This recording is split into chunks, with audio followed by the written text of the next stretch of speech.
say. And I had done a quilt this little bit larger than this in 1976. So I think that was my 6th quilt. And it was sent off to what was called the Bicentennial Good Housekeeping magazine chose 10 quilts from each state. And then all of those went to New York, and then they picked an overall winner. And but the tragedy about that is that they stored a lot of the quilts in a closet which had an electrical fire. So I lost my quilt.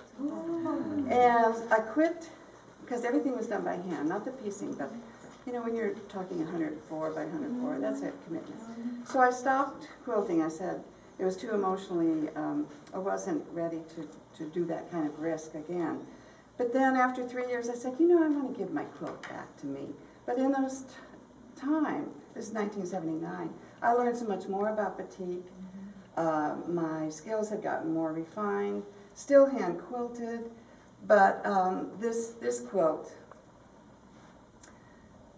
when I go to the other side and quilt on the other side, I want this to be one of them that talks about my journey in quilt making. Now, California, the road that goes on forever, the fields, the sky, all of that is California. So this is California too. And I realized it was 1979. But I didn't know about Quilt National. Otherwise I would have entered. And anyway, so this, and Nancy remarked that in this era we did make 96 by 96 inch quilts. So the artist is here, and there's another design on the back, which is very reduced, but the person who helped me write my first book, he said, Joan, we've got to show the backs of your quilts. They're so Japanese. And I said, yeah, okay, but we did little vignettes. But anyway, this is, I don't know if you can call it a master quilt, but for me, this would be a high level. So around here,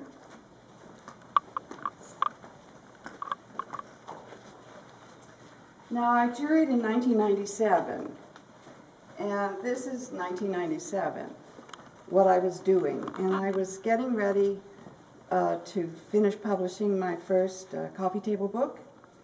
And I put together a group of quilts under the theme of objects of desire.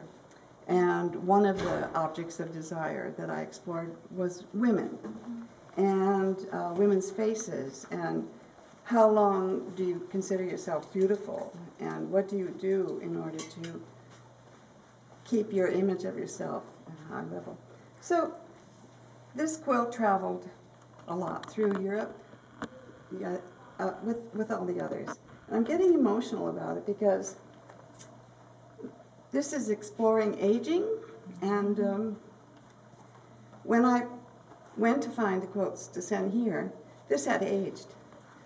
All of this was a rice paper that went really brown. So I had a crisis. Do I try to put it back to the way it was? And I found, and I understand this totally, that it's this conflict. Do you accept the aging, or do you do something? So I decided to do something. So I matched the color as much as I could, and I painted it. And so this is the second iteration of this. So if you look at the picture in the first book I did, and this, they explore a whole nother conversation. Now I'm still exploring women and women's issues, and this was going to be a self-portrait, but I decided it was more about city woman, which I'm really happy in cities, so it's partly about me. But it shows you my newest work, which is much more collage-based, although you can see the beginnings in there of the collage. And a lot more imagery, but a little more surrealistic. Not easily grasped in the first look, so that you can go back again and again and see new things. Again, I think this is one of my best. So is this painted? No, and this one is not painted, but what I'm doing is very painterly. The front of the quilt is silk. I'm making a collage out of paper, usually repurposing magazine, what I call found images, and sometimes printing on top, like I printed that on top of the paper before I glued it to the silk. So then it's very unyielding. So behind, I soak the paper and get rid of a lot of the back.